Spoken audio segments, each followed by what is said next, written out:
अस्सलामुअलैकुम व्यूअर्स, उम्मीद करती हूँ आप सब खैरियत से होंगे। तो व्यूअर्स, आज हेल्थ टिप्स में मैं आप लोगों से एक घरेलू टोटका शेयर करने वाली हूँ जो हड्डियों, जोड़ों और पट्टों के दर्द के लिए बहुत ही ज़्यादा मुफीद है।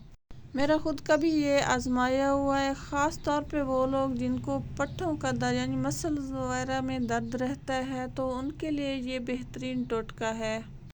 आप लोगों ने करना क्या है कि एक गिलास नीम गर्म दूध लेना है, उसमें चौथाई खाने का चम्मच आप लोगों ने हल्दी ऐड करनी है और इसे अच्छी तरह आप लोगों ने मिक्स कर लेना है।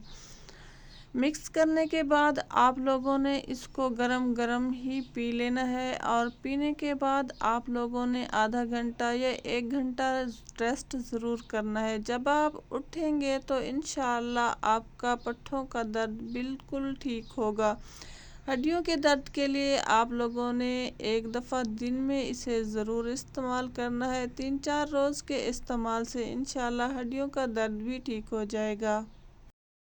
तो व्यूअर्स, अगर वीडियो आप लोगों को अच्छी लगी हो तो वीडियो को लाइक और कमेंट्स आप लोगों ने ज़रूर करना है, इससे हमारी हौसला अफजाई होती है। तो अपना बहुत सारा ख्याल रखिएगा, दुआओं में हमें भी याद रखिएगा। मिलते हैं किसी नेक्स्ट वीडियो में, तब तक के लिए अल्लाह हाफिज़।